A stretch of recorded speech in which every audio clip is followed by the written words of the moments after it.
Have you ever walked away from a conversation just feeling like something was well off? Mm-hmm.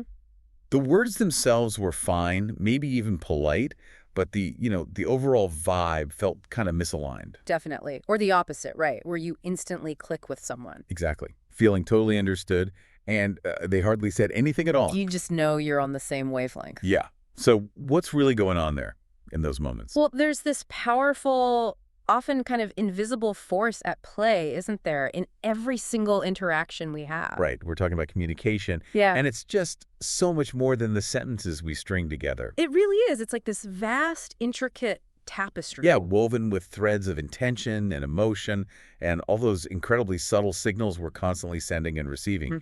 And here's something that really hit me when we were looking into unspoken signals. Decoding communication and connection. Get this. Research shows that up to 93% of communication is nonverbal. Wow. 93%. Yeah. Think about that for a second. 93. That's huge. It means the vast majority of our human interactions are shaped by this, like silent language, one we might not even be consciously aware we're using. Or reading. Exactly. Yeah. So our mission in this deep dive is basically to pull back the curtain on this fascinating world of unspoken signals. Okay. We'll explore the foundational principles of nonverbal communication, try to unravel the profound impact of emotional intelligence, see how empathy acts as this essential bridge between people, Yeah. and finally, discover how mastering emotional regulation can actually transform the quality of our connections. That sounds great. And this isn't just theory, right? It's about giving you practical tools, what our material calls social intelligence. Right. Actionable stuff. Yeah, to foster deeper, more authentic relationships and just navigate both your personal and professional lives with, hopefully, more ease and effectiveness. And that transformation we're talking about, that's precisely the profound implication of that 93% statistic. Yeah. It really tells us that nonverbal cues operate on a level that's, well, far deeper than just words. Right. Deeper how? Well, they often reveal our true feelings, our genuine intentions, our underlying emotions, sometimes more accurately than we even intend to express verbally. Like our bodies betraying us. Yeah. Or just telling the truth. Kind of. And this isn't just some fascinating theory. The human brain is quite literally hardwired, highly tuned to pick up on these signals. Right. From the slightest tilt of a head, maybe a fleeting facial expression, to the way a person stands or holds their body. Our brains are constantly processing this enormous flood of nonverbal cues. And often subconsciously. Often subconsciously, yeah. We're not even aware it's happening half the time. Wow. So this fundamental understanding of how nonverbal communication operates is absolutely critical. It's really the bedrock for building strong relationships.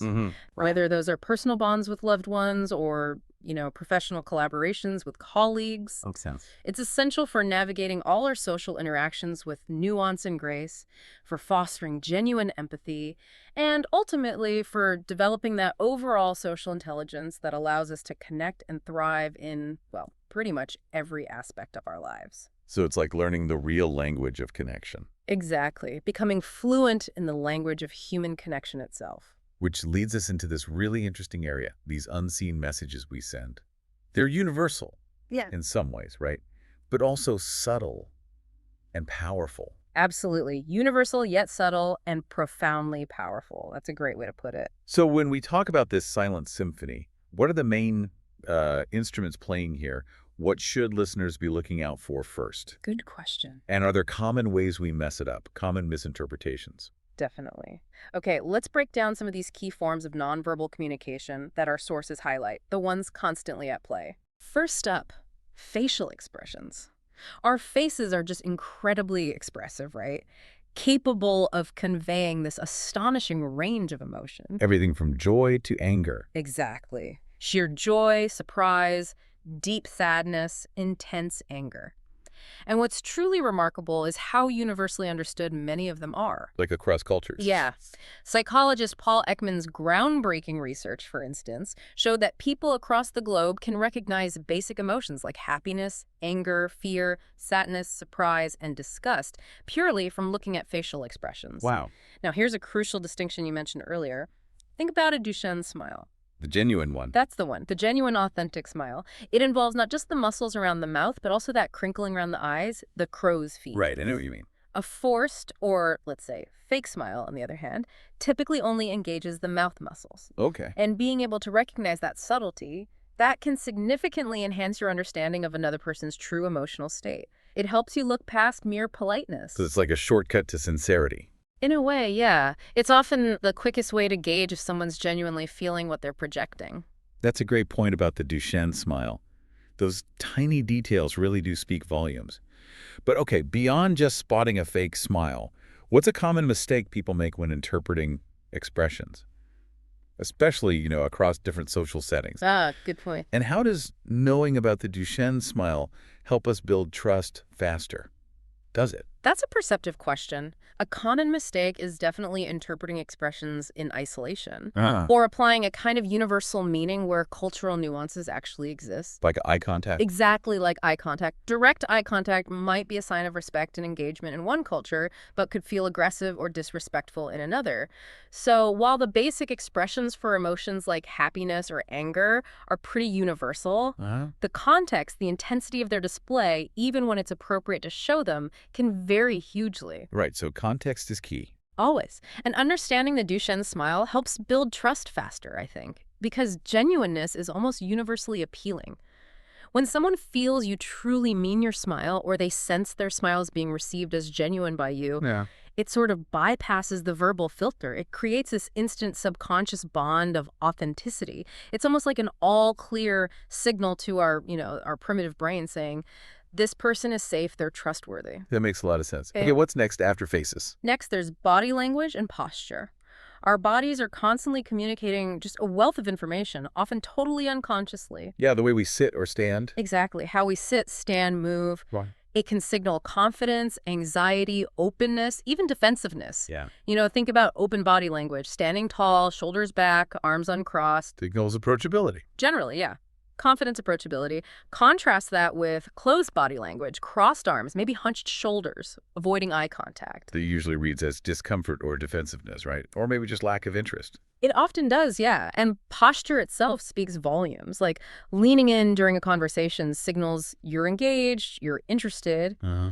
while leaning away can suggest boredom or maybe just a desire to create some distance. Right. Even your physical positioning relative to others can reveal a lot about comfort levels, power dynamics, emotional connection. How so? Well, for example, someone who repeatedly turns their body slightly away from you while you're talking might be unconsciously signaling they want to end the conversation, regardless of the polite words they might be saying. It's incredible how much our bodies kind of betray what we're really feeling or thinking. Or reveal. Yeah. And I imagine that extends to our hands, too.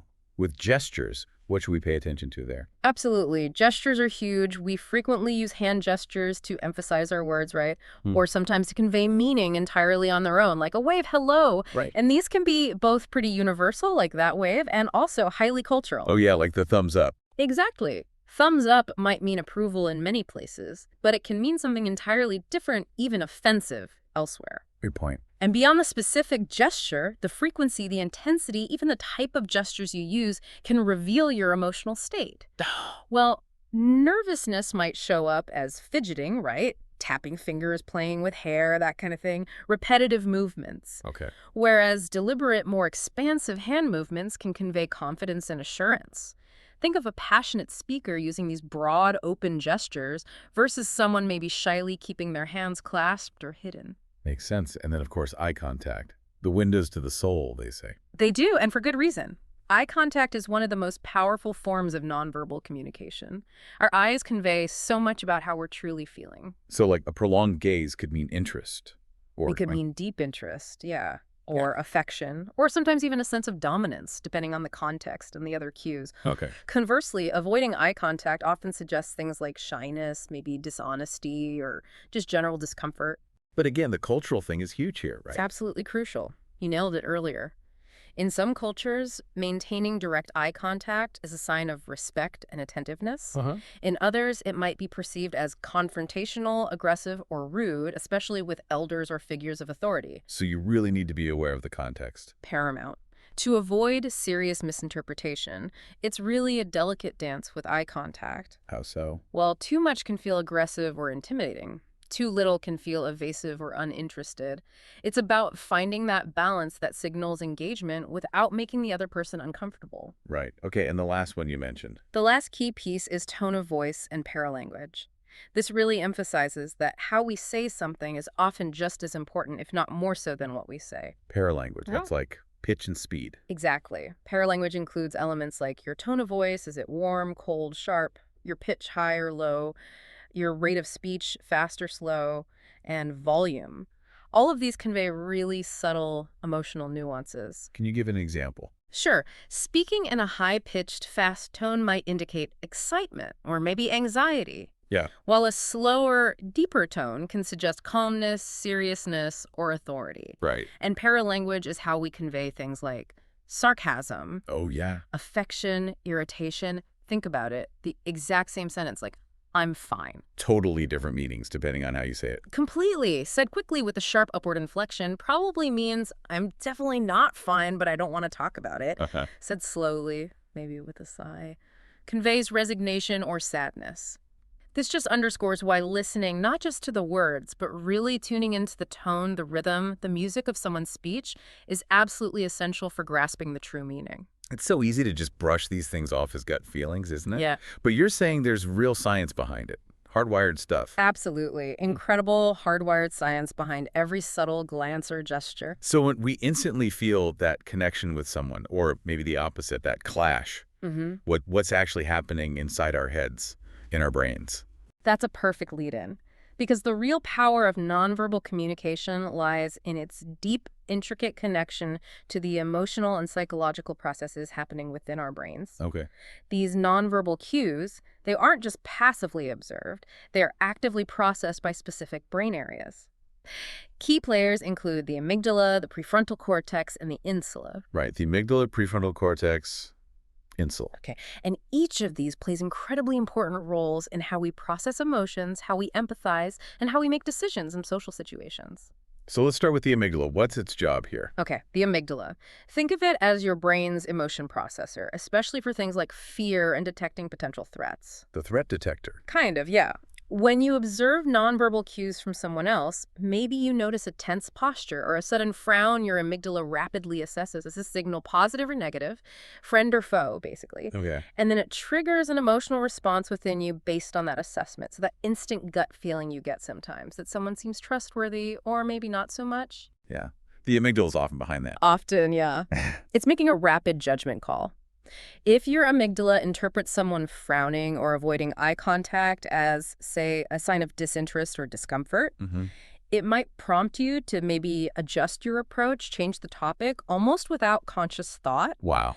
Understanding this means you can actually learn to pause before reacting to that initial gut feeling, giving your prefrontal cortex a chance to weigh in with some reason. Okay, so that brings us to the prefrontal cortex. What does that part do? Right. The prefrontal cortex plays a crucial role in evaluating social situations and, importantly, regulating our responses within those situations. It's like the executive decision maker. Your regulator, okay. When we observe nonverbal cues, the prefrontal cortex helps us make more informed decisions about how to act, always considering the context, the relationship, the environment. So it adds nuance. Exactly. So if someone is displaying closed body language, your prefrontal cortex might prompt you to take a more empathetic or maybe a more cautious approach rather than just barging ahead or getting confrontational. Instead of just reacting to the amygdala's threat signal. Precisely. It's about adjusting your behavior thoughtfully for a more effective interaction. That's a crucial part of social finesse, really. Okay, and the third one, the insula. The insula. This part of the brain is deeply involved in processing bodily sensations and emotions, especially those related to empathy. Empathy. Yeah.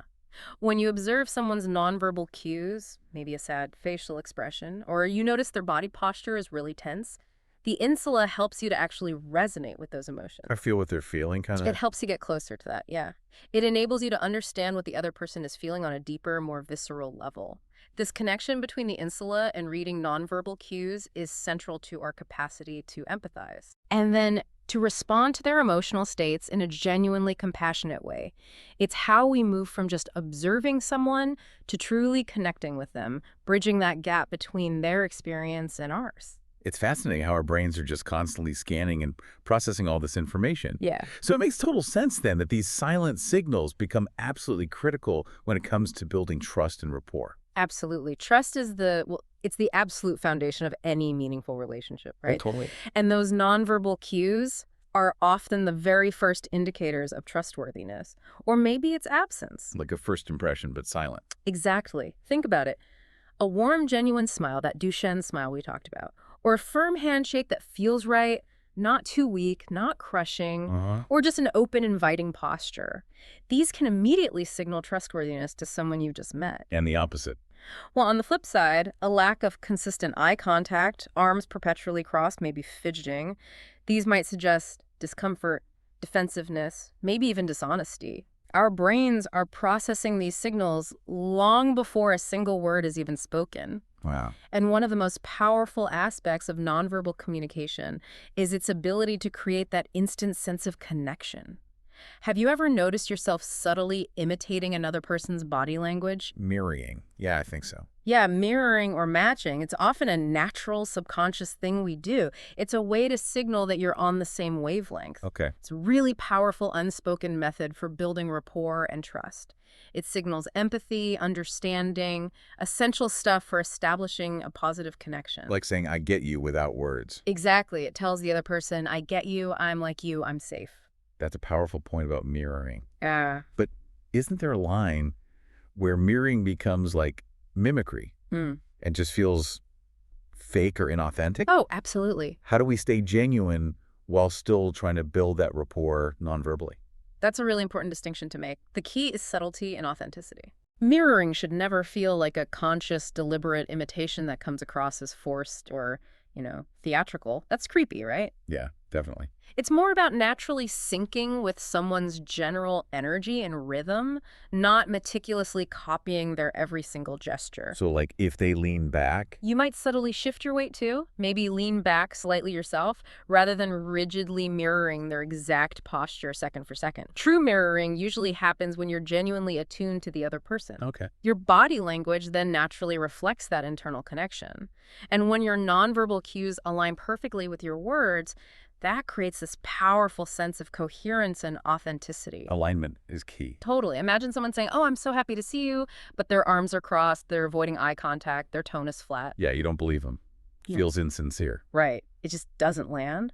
But when that same verbal message is reinforced with open body language, a warm smile, direct eye contact. Then you feel it. It feels genuine, Yeah. trustworthy. Exactly. That alignment is what truly makes communication impactful. It builds credibility instantly. So if we want to get better at this silent language, where do we even start? What are some actionable steps we can take to improve our social intelligence through this stuff? Yeah, the practical side. This is where it gets really useful. Our sources offer some clear, actionable strategies to consciously enhance your nonverbal communication skills. And doing that significantly improves your social intelligence overall. Okay, like what? First, increase your awareness. And this really starts with yourself. Paying attention to my own signals. Exactly. Take a moment, maybe throughout the day, to really pay attention to your own body language.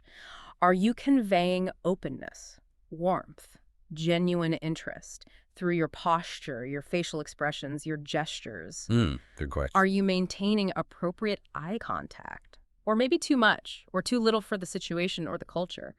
Just becoming more mindful of your own nonverbal cues gives you incredible control over how others perceive you. It allows you to engage more authentically in your interactions because you're consciously shaping the message you're sending rather than just kind of hoping for the best. Right. Makes sense. What else? Second, observe others. This is about becoming an active student of human behavior. Start paying close attention to the nonverbal cues of the people around you. People watching, basically, but with a purpose. Kind of. Notice their facial expressions, how they hold their body, the subtle shifts in their posture, listen to their tone of voice, and then try to interpret their underlying emotions and intentions based on these cues. Okay. This deliberate practice will help you become far more attuned to others' feelings, and that makes it significantly easier to respond to them empathetically and effectively. Like learning a new language by immersion. Exactly. You start picking up the nuances. Okay. And third. And third, practice active listening. We'll talk more about this later, but it's crucial to remember that nonverbal communication isn't just about what you express, it's also profoundly about what you perceive from others. Right. Listening with more than just your ears. Precisely. Active listening goes beyond simply hearing the words someone says. It involves truly paying attention to their tone, their body language, their facial expressions.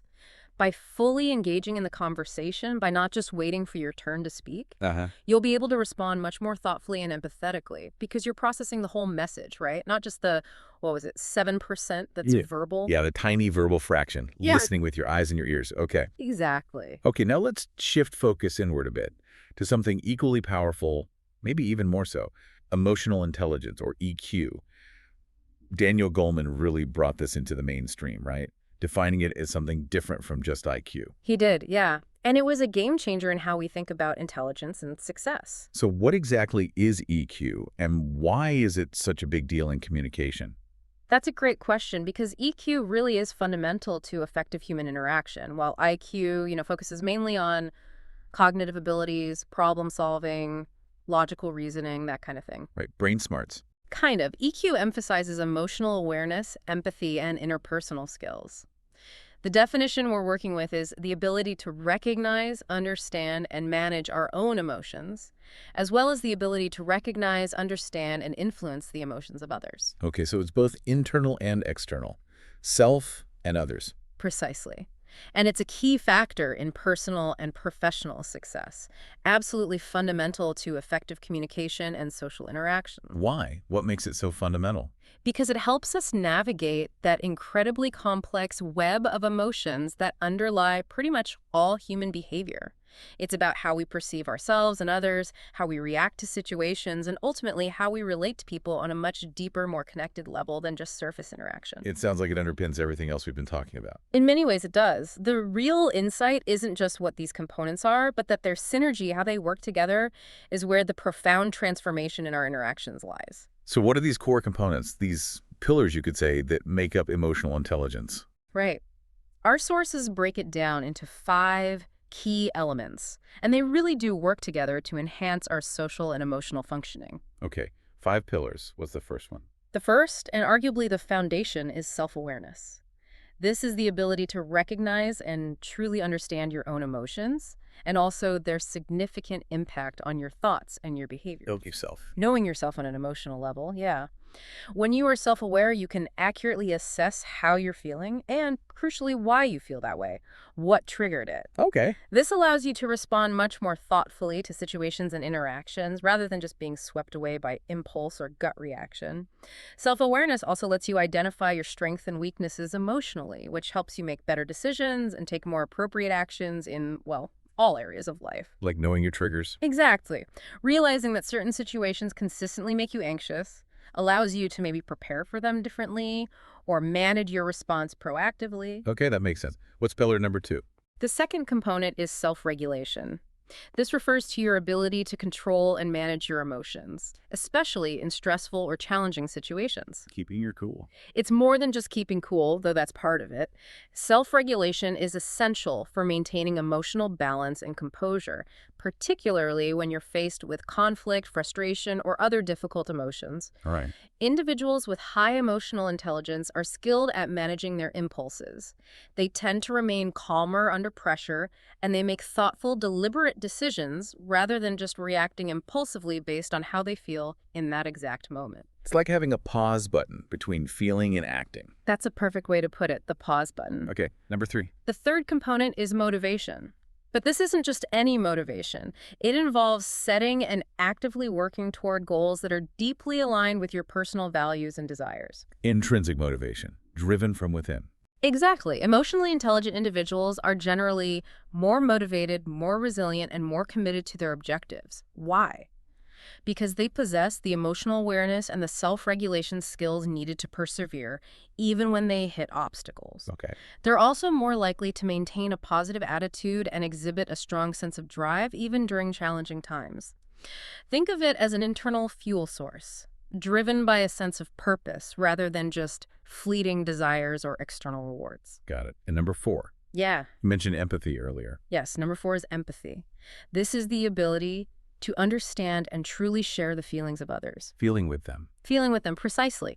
Empathy is crucial for building strong relationships because it allows us to connect with others on a deep emotional level. It helps us offer support and understanding precisely when they need it most. People with high empathy are usually adept at listening attentively, recognizing subtle emotional cues in others, and responding in a compassionate and constructive way. We'll dive much deeper into empathy next, as you said. But just to link it back, neglecting self-awareness actually makes true empathy impossible. How so? Because if you're not aware of your own emotional state, you risk projecting your feelings onto others rather than truly seeing theirs. Okay. That makes sense. And the fifth and final pillar? The fifth component is social skills. These really encompass the practical application of emotional intelligence in the real world. Putting it all into action. Exactly. It includes the ability to communicate effectively, to build strong relationships, and to work collaboratively with others. These skills involve using your emotional awareness and your empathy to navigate all sorts of social interactions successfully. Like resolving conflicts. Yes, resolving conflicts productively and also positively influencing those around you. It's about translating all those internal understandings, self-awareness, self-regulation, motivation, empathy into effective external action and interaction. So in a lot of ways, EQ really serves as a kind of social radar, helping us pick up on all those subtle emotional signals beyond just words, tone, body language, facial expressions. That's a great analogy, the social radar. So what does this mean for someone with high EQ who's, say, navigating a tricky work meeting? How does that radar help them? Well, individuals with high EQ are particularly adept at reading these cues, reading the room, as they say. This ability allows them to navigate social situations with significantly greater ease and confidence. Okay. So in that tricky work meeting, someone with high EQ might notice a colleague's crossed arms and maybe a slightly tightened jaw. That could signal frustration, even if their words are perfectly neutral or polite. They can recognize when someone else in the room is feeling anxious or frustrated or maybe sad or disengaged.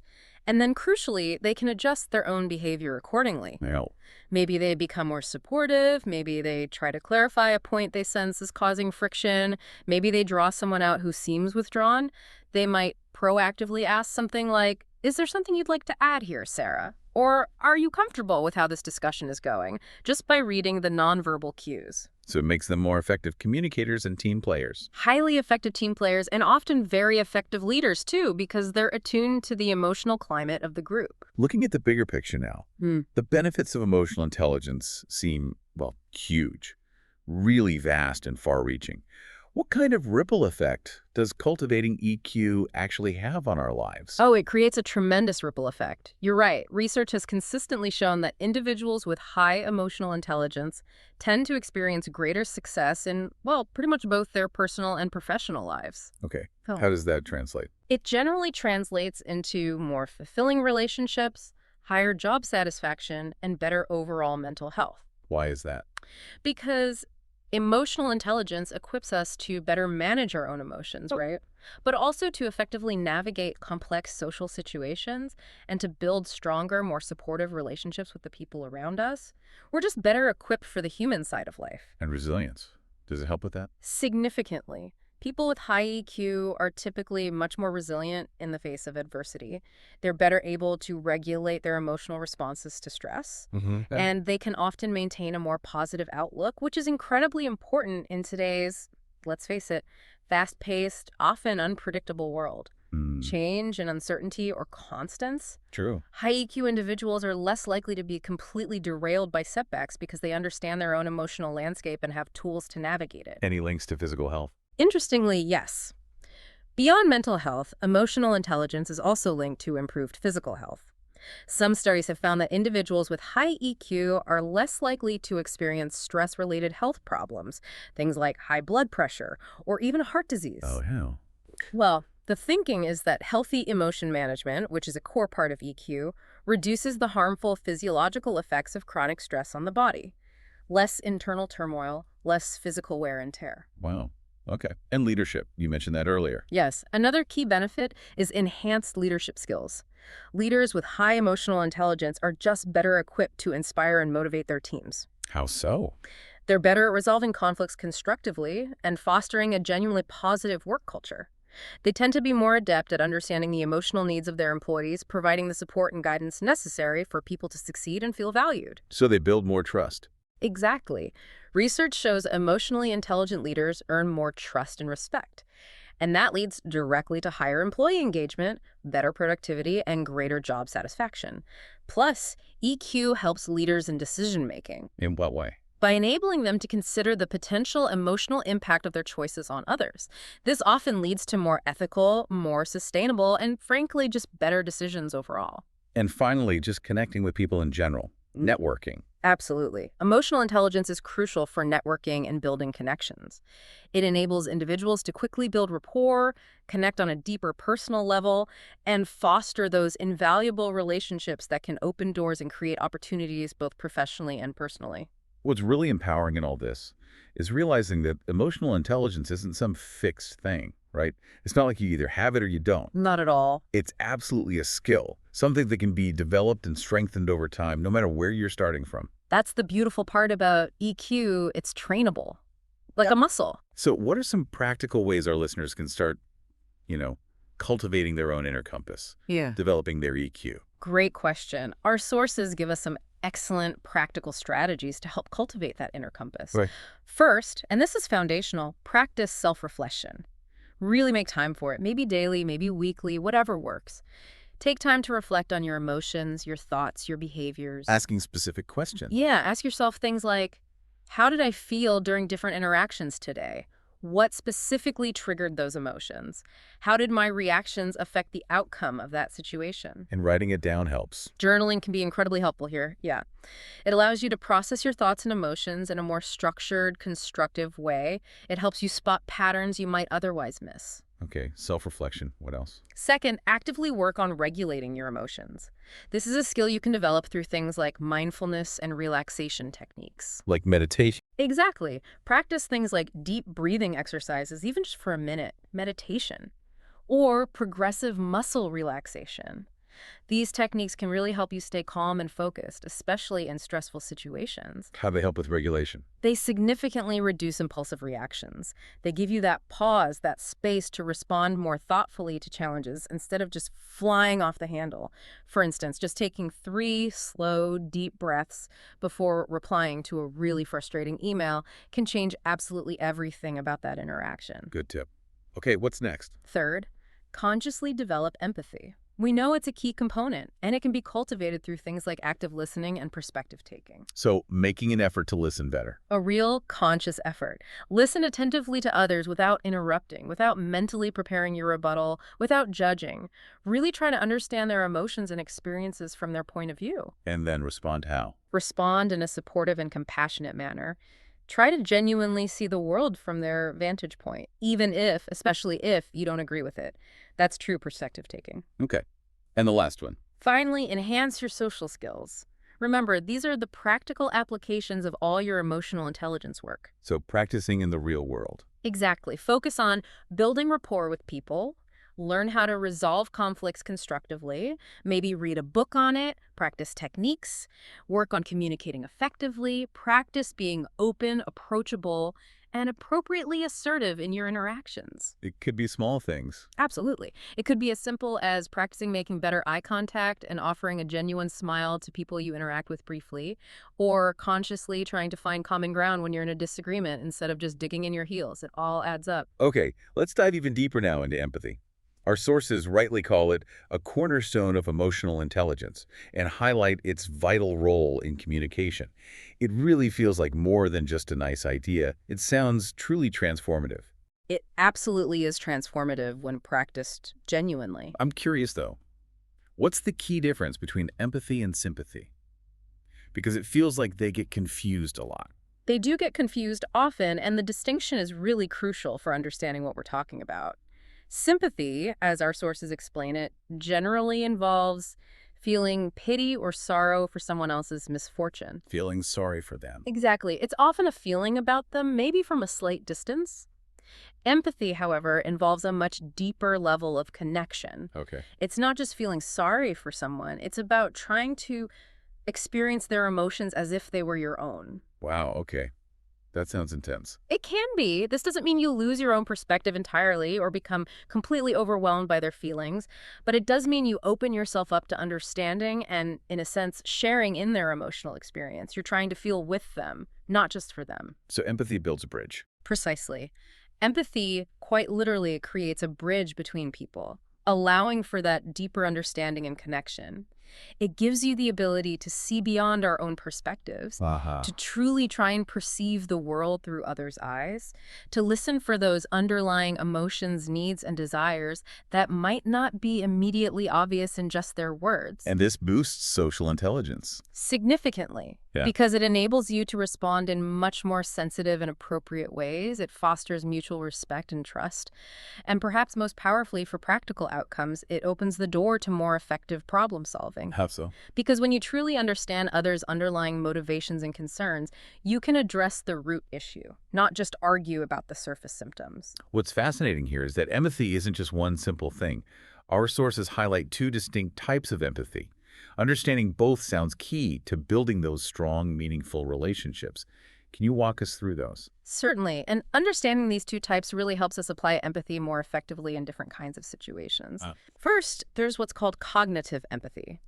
This is primarily the ability to understand another person's perspective or point of view. Understanding their thinking. Exactly. It involves intellectually grasping their thoughts, their beliefs, their intentions. In essence, cognitive empathy allows you to put yourself in someone else's shoes mentally, not necessarily to feel what they're feeling emotionally, but to understand their reasoning and their worldview. Where is that most useful? This type of empathy is particularly useful in practical situations. Things like problem solving, conflict resolution, negotiation. For example, if a colleague presents a differing opinion in a meeting, cognitive empathy enables you to understand that argument and the reasons behind it, even if you personally disagree. And that leads to much more productive and respectful discussions, especially in professional environments, because you're addressing their logic, not just dismissing it. Okay, cognitive empathy. Understanding perspective. What's the second type? The second type is emotional empathy. This involves actually feeling what another person is feeling. The feeling with part. Exactly. It's about sharing in their emotional experience on a deep, visceral level, whether that's feeling their joy, their sadness, their frustration, or their fear. Emotional empathy allows us to connect with others in a profoundly personal way. And that's more for personal relationships. It's absolutely crucial in personal relationships, yes. It fosters emotional intimacy and deep understanding. For example, when a friend is grieving, emotional empathy allows you to truly feel a resonance with their pain and then offer support that comes from a place of shared emotion, maybe a comforting hug, or just sitting in silence with them, letting them know they're not alone in that feeling. But that sounds like it could be draining. It definitely can be. It's important to acknowledge that emotional empathy can sometimes be overwhelming. It really requires a balance with cognitive empathy to help you maintain your own emotional boundaries and prevent burnout. So you can stay supportive without getting totally consumed. Exactly. So you can continue to be supportive without being completely consumed by others' pain or distress. Finding that balance is key. And that connection empathy builds is vital because, as you said, it becomes a fundamental driver of trust and connection in all our relationships. It really creates that sense of psychological safety, doesn't it? It absolutely does. When you genuinely demonstrate empathy, both types, really you send a clear signal to others. You signal that you are attuned to their feelings and needs and that you truly care about their well-being. Okay. And that creates an environment of psychological safety, a space where people feel comfortable expressing themselves authentically, including their vulnerabilities, without fear of judgment or rejection. And trust follows from that safety. Exactly. Trust is the bedrock of all strong relationships, and empathy is one of the key ingredients in building and maintaining that trust. When people feel deeply understood and truly valued for who they are and what they feel, Yeah? they are far more likely to open up, to be honest, and to engage in meaningful communication.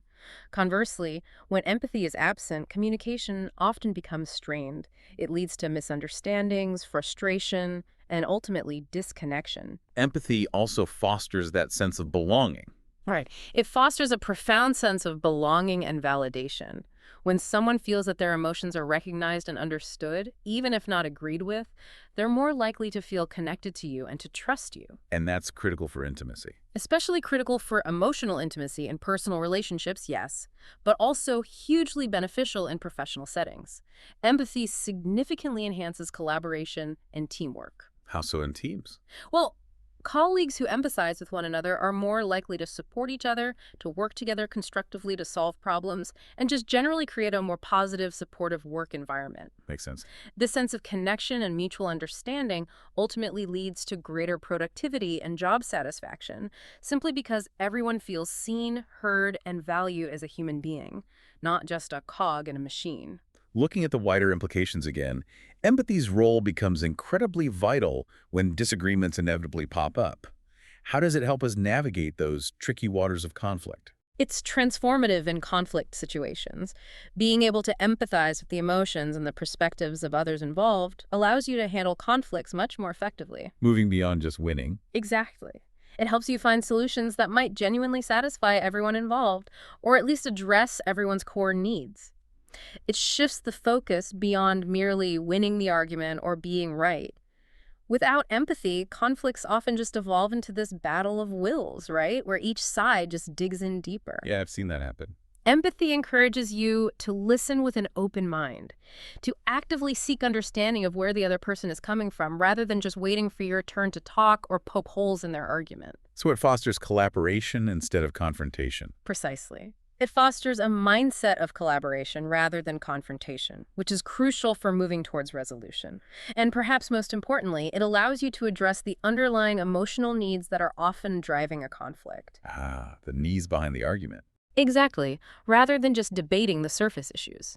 For instance, in a team dispute about a project deadline, empathy might help you realize that one team member's seemingly rigid stance actually comes from a deep-seated fear of letting down a client based on past experience, not just stubbornness. Right. Addressing that underlying fear leads to a far more constructive conversation and solution than just arguing about the date on the calendar. Okay, so how do we actually do this? How do we cultivate this powerful skill of empathy in our everyday interactions? What are some practical, actionable strategies listeners can implement, like starting today? Excellent question. Because it is actionable, our sources offer several really practical strategies for cultivating empathy day to day. Great. What's first? First, practice active listening. We keep coming back to this, but it's arguably one of the most effective ways to demonstrate Well, in empathy. focusing. Fully engaging with the speaker, paying close attention not just to their words, but also their tone, their body language, their energy. It requires you to consciously suspend judgment and genuinely refrain from interrupting or jumping in with unsolicited advice. Just listen. Just listen to understand. By listening attentively, you show that you value the other person's thoughts and feelings. And as we've discussed, that fosters connection and trust. Think of it as creating a safe container for their experience to be shared. Okay. Active listening. What else? Second, consciously put yourself in others' shoes. Empathy fundamentally requires you to step outside of your own perspective, your own world. Seeing it their way. Trying to. When you're engaging with someone, make a conscious effort to imagine what it would be like to walk in their shoes. Ask yourself, what might they be feeling right now? What might they be thinking or experiencing, given their unique background and situation? Even if it's hard to imagine. Especially then. This exercise helps you develop a deeper understanding of their point of view, which allows you to respond with greater compassion and sensitivity, even if you can't fully relate. Okay. Third, validate others' emotions. This is huge. Sometimes the most powerful way to show empathy is simply by acknowledging and respecting another person's feelings, even if you don't understand them or agree with them. How's that sound in practice? Well, for instance, if a friend is really upset about something that seems minor to you, instead of dismissing it, you could say something like, wow, I can see that you're really frustrated by this situation, or that sounds incredibly difficult for you right now. Just acknowledging the feeling. Exactly. It shows that you recognize and respect their feelings as real for them. That helps them feel truly heard and understood, which goes a long way in strengthening relationships. Yeah. You don't have to agree with their reaction to validate that they are having an emotional experience. Got it. Validate emotions. What's next? Fourth, simply be present and attentive. Empathy really demands that you be fully present in the moment with the other person. Put the phone away. Yes. Eliminate distractions, put away your phone, close your laptop, turn away from the TV, and give your full, undivided attention to the person you're communicating with. Being truly present demonstrates that you value the other person and are genuinely committed to understanding their feelings. It shows respect, plain and simple. Okay. And finally, Finally, express compassion and support. Empathy isn't just about understanding internally. It's often about responding externally with compassion. taking action. When appropriate, yes. Offer appropriate words of encouragement or comfort, or maybe even a helping hand if it's called for.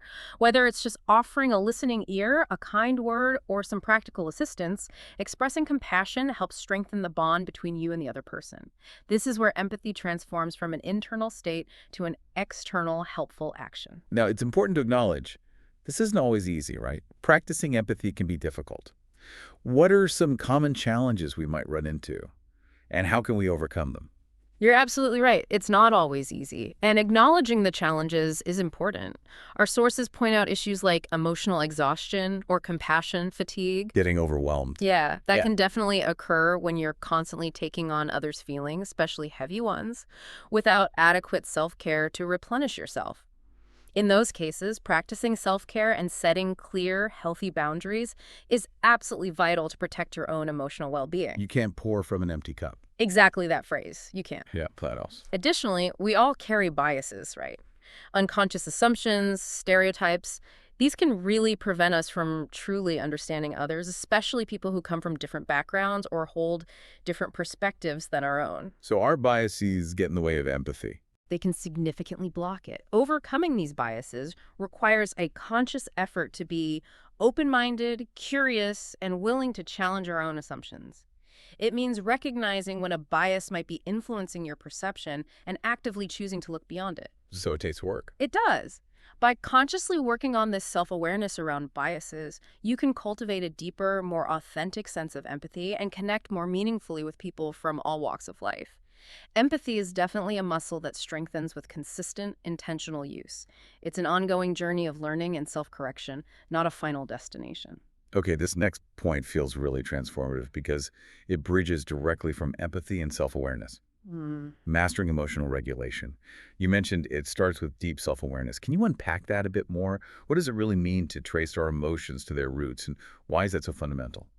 That's a profound question because, yes, effective emotional regulation absolutely begins with deep emotional self-awareness.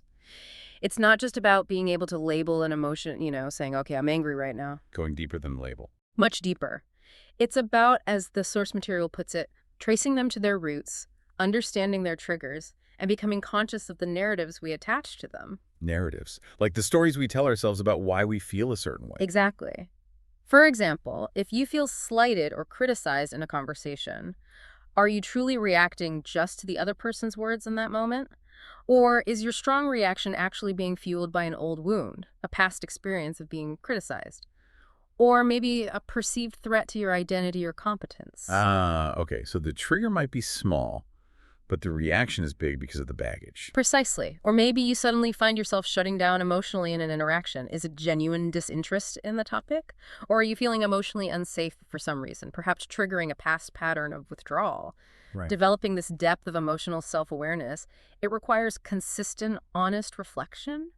It's about being willing to examine your internal landscape without immediately getting defensive or judgmental towards yourself. And that helps in social situations, how? In social interactions, particularly those that are high stakes or emotionally charged, this self-awareness becomes your compass. Without it, you're far more likely to act on pure impulse, to misread others' intentions through your own emotional filter, and to respond in ways that might inadvertently damage relationships rather than healing or enhancing them. So awareness gives you choice. Exactly. This profound emotional awareness empowers you to pause, to assess the situation more clearly, and to choose your responses with intention, rather than being simply swept away by reactive emotions. It allows you to respond thoughtfully, not just react blindly. So based on that, it's definitely not about suppressing emotions then. Is that the common misconception about emotional regulation? You've hit on a crucial point, and yes, that is a very common misconception. People often think emotional regulation means suppressing emotions, stuffing them down, pretending they don't exist, like putting on a brave face or being robotic. But our sources are really clear about this. It is not about stifling feelings. That's actually unhealthy. Rather, emotional regulation is defined as the process of managing our emotional responses so that they are appropriate to the context and aligned with our goals. Managing, not suppressing. Okay, exactly. Regulation involves both understanding your emotions and, crucially, channeling them effectively. It's about choosing how and when to express them and finding healthy, constructive ways to process and release them rather than letting them hijack your behavior. Can you give some examples of what that looks like? Sure, it might look like taking a deep breath or maybe counting to 10 before speaking in a moment of intense frustration. It could mean choosing to delay a response to an upsetting email until you've calmed down, giving yourself space to think before you react. It could involve expressing disappointment without resorting to blame, using other statements like, I felt hurt when, instead of you always. It might mean asserting a boundary with calm confidence, rather than using passive aggression or having an angry outburst. So it's about skillful expression. Skillful expression and management. Effective emotional regulation also includes practical strategies like consciously reframing negative thoughts instead of thinking, this is a complete disaster. Trying to reframe it as, okay, this is a challenge, what can I learn from it? Or engaging in physical movement to release pent-up energy or tension. Practicing mindfulness to ground yourself in the present moment when you feel overwhelmed. As you practice these things regularly, it becomes more intuitive. So your emotions stop controlling you. Exactly. Your emotional reactions no longer control you. Instead, you learn to work with your emotions. You see them as valuable signals, giving you information, rather than as overwhelming obstacles or enemies to be fought. And the long-term outcome. The long-term outcome is profound. You become a more trustworthy, more consistent, and much more resilient partner in communication because your emotional reactions are no longer dictating your responses in unpredictable or damaging ways. People know they can rely on your steadiness. That makes sense why emotional regulation becomes such a critical skill when conflict arises. Which, let's face it, conflict is inevitable in any meaningful relationship, right? Absolutely inevitable. If you're truly engaged with people, conflict will happen. So how does regulation help us de-escalate those situations rather than just adding fuel to the fire? It's absolutely vital for de-escalation. Think about what happens in emotionally charged situations. Our natural temptation, our fight, flight, freeze response, often pushes us towards defending ourselves fiercely, maybe lashing out verbally, shutting down completely, or just wanting to retreat and avoid the issue. Yeah, those sound familiar. They're natural responses, rooted in our body's stress response system. However, as our sources explain, these unregulated emotional reactions almost always escalate conflict rather than resolving it. They just add more fuel to the fire, more negative energy. Regulating our emotions, on the other hand, allows us to do the opposite. It helps us stay calmer under pressure, to think more clearly even when tension is high, and crucially, to respond thoughtfully rather than simply react defensively. Can you give an example? Sure. Imagine a heated disagreement with a friend or partner. If one person starts raising their voice, the natural impulse for the other might be to match their volume, right? Or maybe to just shut down completely and give them the silent treatment. Okay.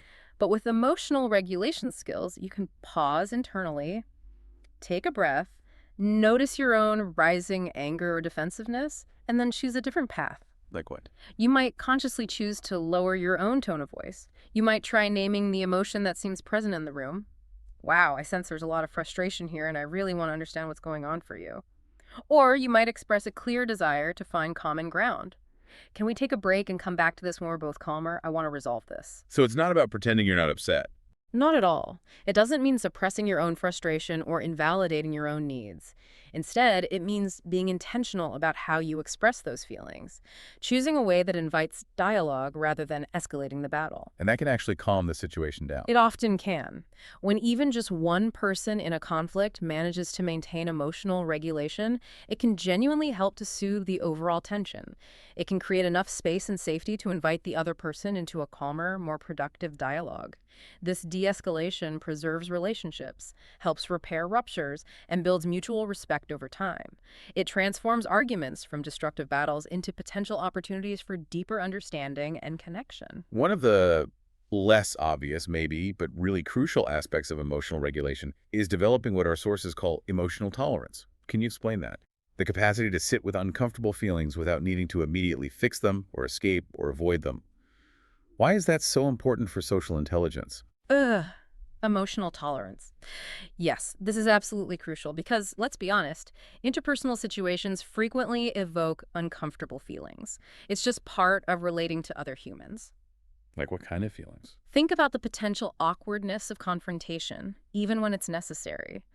The vulnerability involved in asking for what you truly need or expressing a difficult truth. The uncertainty of being misunderstood or judged. Or even the profound sadness or discomfort of witnessing someone else's pain and not knowing how to fix it. Right, we often want to run away from those feelings. Exactly.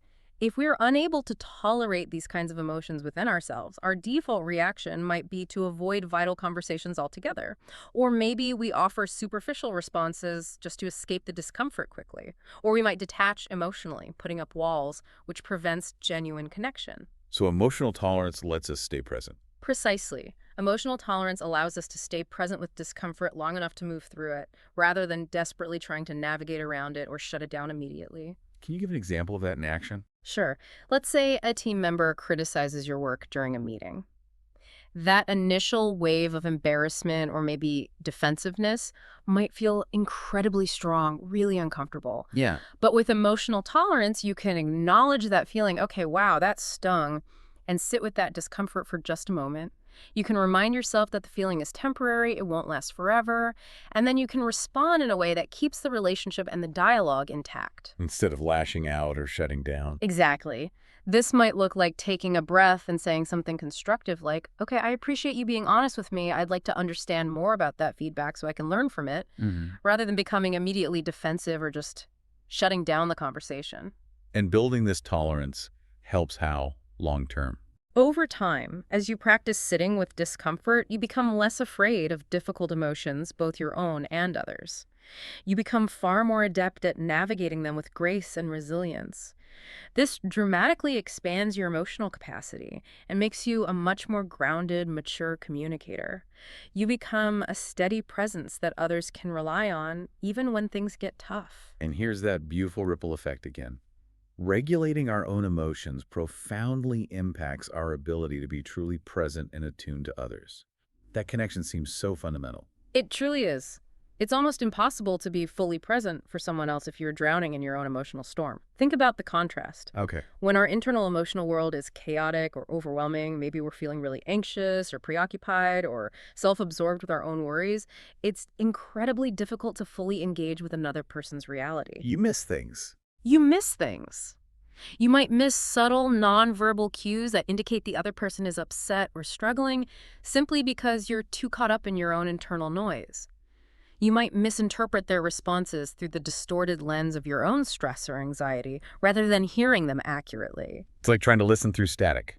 That's a perfect metaphor, like Right. trying to listen through static. But conversely, when we manage to find a state of being relatively calm, regulated, and grounded within ourselves, Yeah. we free up our attention. We can be fully present. We can truly attune ourselves to the rhythms of another person's speech, notice the subtle shifts in their tone, sense the emotions that might lie behind their words. That presence is felt by the other person. Absolutely. That presence, as our sources describe it, is a gift. It sends a powerful, unspoken message to the other person. I see you. I'm here with you right now.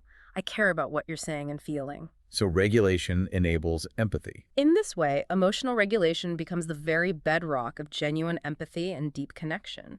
Without it, we might react from a place of projection or defensiveness or our own unmet needs. With it, we can respond from a place of clearer understanding and authentic care, creating that safe space for others to truly open up and connect with us. Now, this concept of emotional regulation becomes even more critically important, maybe carries even more weight in situations involving power dynamics. When you're in a role of leadership or mentoring or parenting, or even in high-stakes negotiations. Why does it matter even more in those scenarios? That's a really key point. When you hold a position of authority or influence, Your emotional responses simply carry significantly greater weight and impact on others. Because people are looking to you. Exactly. People are looking to you, and your reactions set the tone. For instance, a manager who snaps at an employee out of frustration might think it's a minor incident, but it can shatter morale, erode trust, and create anxiety for days or weeks, impacting not just that one employee, but the whole team observing it. Similarly, a parent who explodes in anger at a child, even if they apologize later, may cause deep emotional wounds that linger, impacting the child's fundamental sense of safety and trust in that crucial relationship. The ripples of an unregulated emotional response are just magnified when you are in a position of influence. So regulated leaders create safer environments. Precisely. Conversely, when leaders, parents, mentors, anyone in a position of power regulate their emotions effectively, they model maturity and self-control. This naturally helps to create a culture of respect and psychological safety within their teams or families. What does that look like in practice for a leader? Well, emotional regulation in these contexts includes things like the capacity to remain steady even when faced with provocation or bad news, the ability to offer constructive feedback without resorting to shaming or blaming, the skill to lead with calm clarity during a crisis, reassuring others instead of amplifying panic. That's also about managing your own stuff. Yeah. Absolutely. It means actively managing one's own insecurities, ego needs, and fears, preventing them from bleeding negatively into communication and decision-making, and unfairly impacting those you lead or influence. And in negotiations. In negotiations, strong emotional regulation is a huge advantage. It aids in clear strategic thinking and helps you maintain necessary emotional detachment when needed. It enables you to advocate strongly for your needs or position without resorting to aggression or getting defensive. And helps you listen better. And crucially, it allows you to actively listen to the other side's perspective and needs, even when the stakes are incredibly high. By staying calm and regulated, you can spot potential win-win opportunities and avoid being manipulated by your own emotions or the other party's tactics. So it fosters better outcomes. Ultimately, navigating power responsibly really requires you to be deeply aware of your emotional impact and to consistently regulate your responses in a way that fosters equity, dignity, and trust for everyone involved. It's a cornerstone of ethical leadership. Okay. The really empowering news in all of this discussion about emotional regulation is that it is absolutely a trainable skill. It's not fixed. Thanks to the brain's incredible neuroplasticity, we can, with consistent practice, literally rewire our responses and build new, healthier emotional habits. That's right. Your brain is designed to adapt and learn throughout your life. It's incredibly hopeful. So what are some of the most effective tools or practices our sources mention for cultivating this skill, for actually rewiring our brains? Our sources present several powerful tools for cultivating regulation. Mindfulness meditation, for instance, is a big one. It trains us to observe our thoughts and emotions as they arise, without judgment and without immediately reacting to them. How does that help regulation? By observing them without judgment, you weaken their grip on you. You create space between the stimulus, the feeling, and your response. Instead of being swept away by anger, you can learn to acknowledge, there's anger, and let it pass without acting on it impulsively. Okay. What else? Journaling, as we mentioned, for self-awareness is also great for regulation. It provides that structured space to process emotions through reflection, helping you gain deeper insight into your patterns and triggers, which allows you to manage them better over time. And breathing, you mentioned that too. Deep breathing techniques are incredibly effective in the moment. They actively stimulate the parasympathetic nervous system, that's your body's natural rest and digest or calm system. Doing this consciously helps reduce the physiological stress response and restore a sense of safety almost immediately. It's a direct biological intervention. Are there body-based practices too? Yes, various body-based awareness practices like yoga, tai chi, or even just simple progressive muscle relaxation can be very helpful. They help you connect with and manage the physical sensations that are often tied to strong emotions, allowing you to release stored tension and feel more grounded. And these practices actually change the brain. They do over time. The neurological impact is significant. These practices tend to strengthen your prefrontal cortex, remember. That's the part responsible for impulse control, decision-making, emotional modulation. Right. The executive function center. Exactly. And simultaneously, they help to quiet down the amygdala, the brain's threat detector we talked about, which governs fear and reactivity.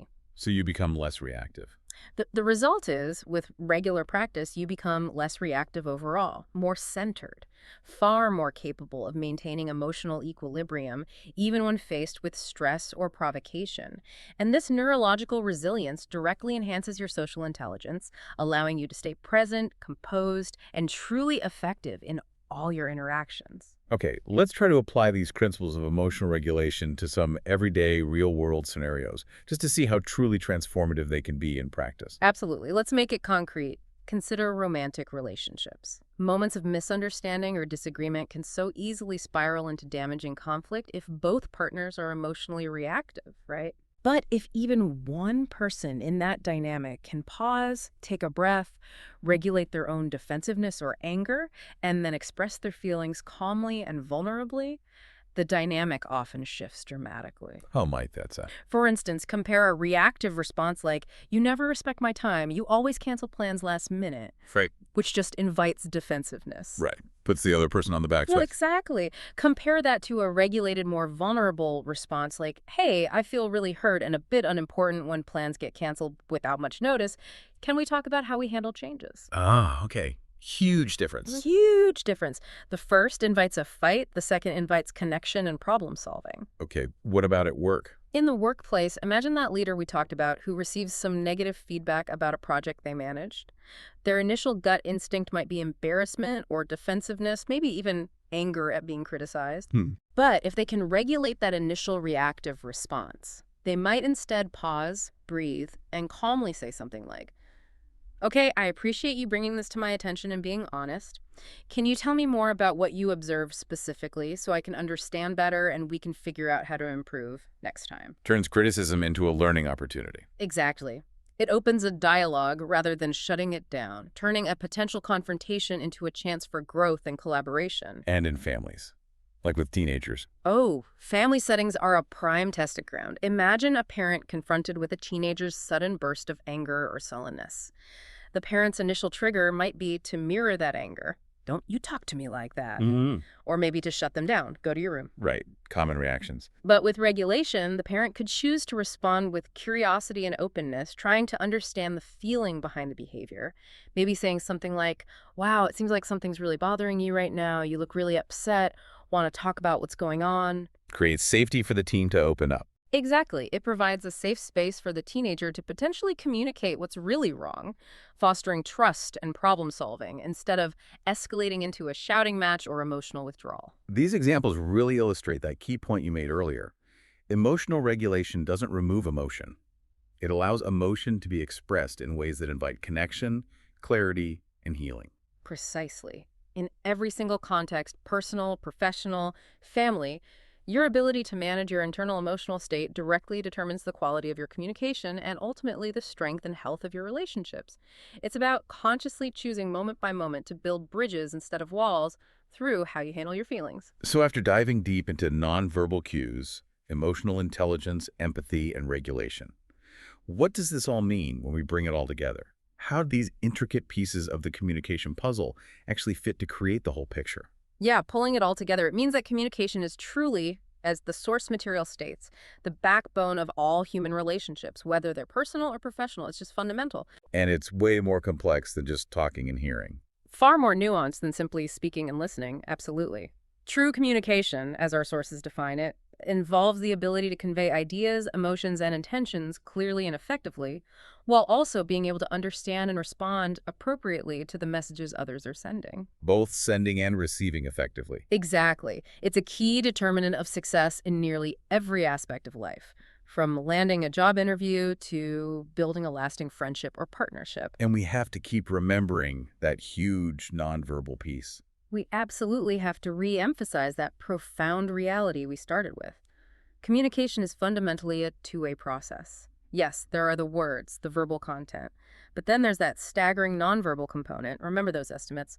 Roughly 55% of communication impact comes from body language, 55%. Wow. around 38% from tone of voice, a paralanguage, Okay. and only about 7% from the actual words used. Only 7% words. That's still shocking. It is. And this is crucial because, as the material highlights, when both verbal and nonverbal signals are in alignment, Communication is much more likely to be effective and engaging. But when they are mismatched, confusion and misinterpretation are almost guaranteed to occur. So coherence is everything. Saying it and showing it need to match. Exactly. When your body and your voice tell the same story as your words, that's where true connection and clear understanding happen. That's integrated communication. Now, among all these crucial elements, active listening is often underscored, maybe more than anything else, as the most critical component of effective communication. What does that truly entail beyond just, not talking? Right. It's so much more than just not talking. Active listening, as our sources detail, really goes beyond just hearing words. It involves fully concentrating on the speaker, truly making an effort to understand their complete message, the facts, the feelings, the underlying meaning. It involves responding thoughtfully, not just reactively, and it involves remembering what was said, showing you actually took it in. So it includes the nonverbal again. Absolutely. It means paying keen attention to their tone of voice, their body language, their overall emotional state, while simultaneously trying to suspend your own judgment and biases.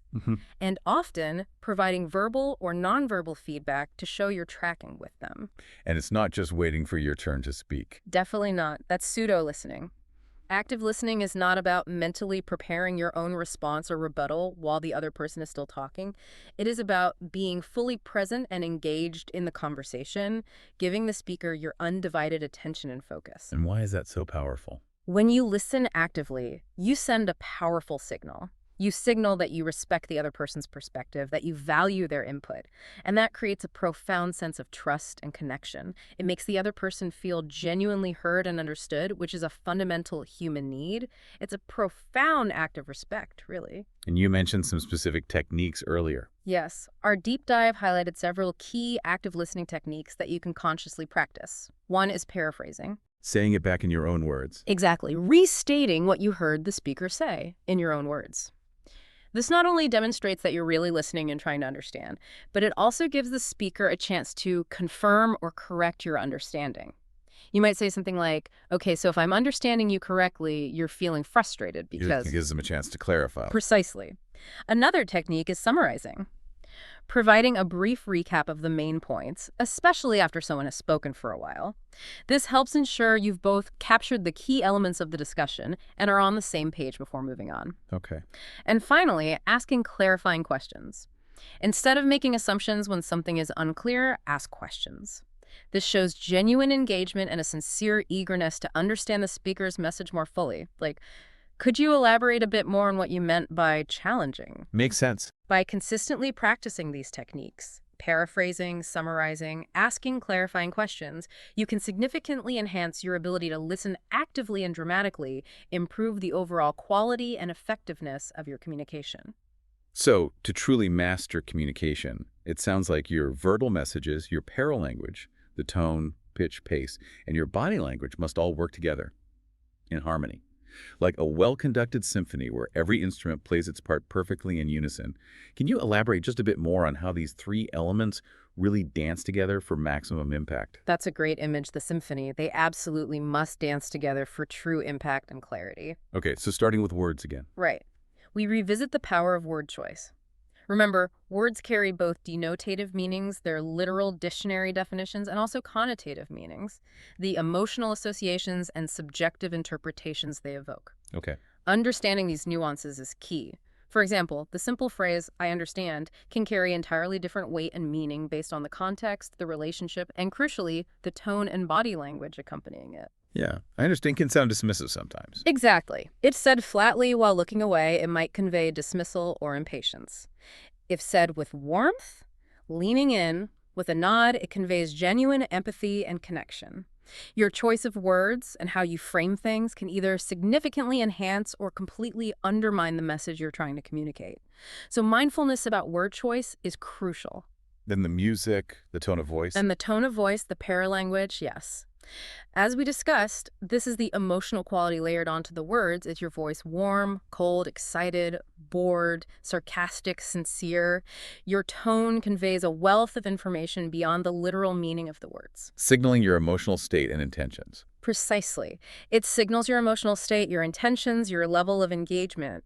And an incongruent tone where your tone doesn't seem to match your words inevitably leads to confusion, suspicion, or mistrust. Like saying, I'm fine through gritted teeth. Exactly. Or I'm so excited for you in a totally monotone voice, it just doesn't compute. Our ears are incredibly attuned to these subtle vocal cues for emotional truth. And finally, the biggest piece, body language. And finally, body language remains arguably the most powerful nonverbal aspect, carrying the most weight in that 93%. It encompasses all those physical cues we've talked about: facial expressions, eye contact, posture, gestures, even the physical distance you maintain, proxemics. All the physical signals. These cues provide critical additional context and meaning to your words. Maintaining appropriate eye contact generally shows attentiveness and confidence. Crossed arms might signal defensiveness or disagreement, even if you're verbally agreeing. An open posture tends to convey receptivity and willingness to engage.